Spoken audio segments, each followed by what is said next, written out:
लगता है कि मध्य प्रदेश में आने वाले चुनाव में ज्योतिरादित्य सिंधिया कांग्रेस को जितवाकर, कांग्रेस की सरकार बनवाकर और कमलनाथ को मुख्यमंत्री बनवाकर ही मानेंगे। आपको बड़ा आश्चर्य हो रहा होगा कि मैं ऐसा क्यों कह रहा हूं? क्योंकि अगर कांग्रेस की ही सरकार बनवानी होती, तो ज्योतिरादित्य सिंधिया भारतीय जनता पार्टी में क्यों गए होते कांग्रेस को छोड़कर? और क्यों कांग्रेस की सरकार का पतन हो गया होता? क्यों कांग्रेस की सरकार मध्य प्रदेश में गिर गई होती? दरअसल देखिए, हर चीज के दो तरीके के इफेक्ट होते हैं। एक तो इफेक्ट होता है, दूसरा साइड इफेक्ट होता है। ज्योतिरादित्य सिंधिया ऐसे नेता हैं कि जब से बीजेपी में गए हैं, बीजेपी में इफेक्ट कम, साइड इफेक्ट ज्यादा नजर आने लगा है। यह सही बात है कि ज्योतिरादित्य सिंधिया कांग्रेस छोड़कर गए और बीजेपी में जाकर वहां सरकार बना दी। कांग्रेस की सरकार का पतन हो गया और बीजेपी की सरकार बन गई। लेकिन उसके बाद से भारतीय जनता पार्टी की जो स्थिति होती जा रही मध्य प्रदेश में, जो भारतीय जनता पार्टी की स्थिति सामने आ रही है, उसे दुर्गति का ही नाम दे सकते हैं। लगातार बीजेपी के नेता जो हैं, वो बीजेपी छोड़कर कांग्रेस में शामिल हो रहे हैं। कल तक तो नेता शामिल होते थे, पार्टी से जुड़े पदाधिकारी शामिल होते थे, संगठन के लोग शामिल होते हैं। अब तो विधायक शामिल होने लगे हैं। जी हां, ये बड़ी खबर है कि भारतीय जनता पार्टी के एक मजबूत विधायक ने भारतीय जनता पार्टी से इस्तीफा कर दिया और ज्योतिरादित्य सिंधिया के मंत्रियों पर भ्रष्टाचार करने, लूट खसोट करने के आरोप लगा दिए हैं। जी हां, सिंधिया समर्थक मंत्री जो मध्य प्रदेश की बीजेपी सरकार में बने हुए हैं। आपको बता दें, जिस विधायक की हम बात कर रहे हैं, उन विधायक का नाम है वीरेंद्र सिंह रघुवंशी। और वीरेंद्र रघुवंशी सिर्फ बीजेपी के विधायक नहीं है। खबर को गौर से सुनिएगा।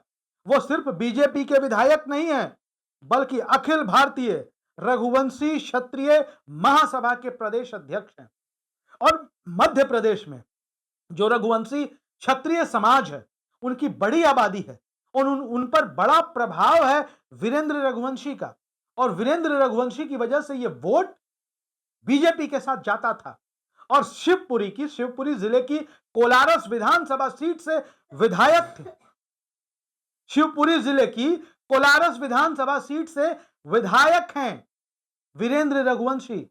शिवपुरी वही जिला है जहां ज्योतिरादित्य सिंधिया का प्रभाव है, सिंधिया का इलाका माना जाता है। और उसी इलाके के विधायक ने भारतीय जनता पार्टी को छोड़ दिया है। उन्होंने सिंधिया समर्थक मंत्रियों पर भ्रष्टाचार करने और लूटपाट के आरोप लगाए हैं। अब समझिए कि पार्टी की जिस प्रदेश में 20 साल से हुकूमत है, 20 साल से सरकार है, उसके मौजूदा विधायक का इस्तीफा यह बताता है कि अंदर ही अंदर छेद गहरा होता जा रहा है और बीजेपी की जो नाव है मध्य प्रदेश में, वो डूबने वाली है। ये यही इशारा करता है, यही बताता है। कहीं ये भारतीय जनता पार्टी सरकार की विदाई का संकेत तो नहीं है? जी हां, मध्य प्रदेश में बीजेपी की सरकार के विदाई का यह संकेत तो नहीं है, मंत्रियों का छोड़कर जाना। और आपको बता दें कि जिस तरीके से भारतीय जनता पार्टी के समर्पित नेता, निष्ठावान कार्यकर्ता सिंधिया पर आरोप लगाकर बीजेपी छोड़कर पार्टी से बाहर जा रहे हैं, वो बीजेपी को चिंतित करने वाला है। हालांकि आपको बता दें कि वीरेंद्र रघुवंशी अभी किसी पार्टी में नहीं गए हैं और वो इस बात से इनकार कर रहे हैं कि अभी वो किसी पार्टी में जाएंगे। लेकिन बताया जा रहा है कि कांग्रेस के बड़े नेताओं से उनकी बात चल रही है।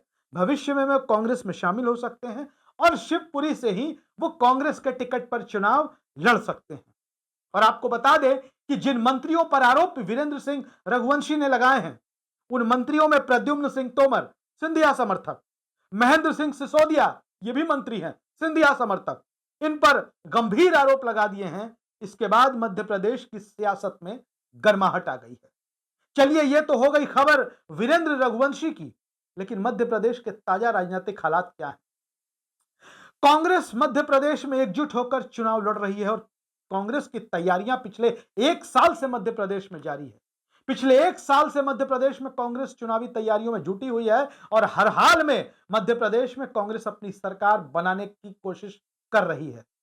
कांग्रेस एकजुट है, चाहे वो पूर्व सीएम दिग्विजय सिंह हो, पूर्व केंद्रीय मंत्री अरुण यादव हो, पूर्व मंत्री जीतू पटवारी हो। तमाम कांग्रेस के जो दिग्गज नेता हैं, वो कमलनाथ के नेतृत्व में एकजुट हैं और सबके मन में यह बात बैठी हुई है कि कमलनाथ को ही सीएम बनाना है। कोई इफ बट, कोई किंतु परंतु नहीं है।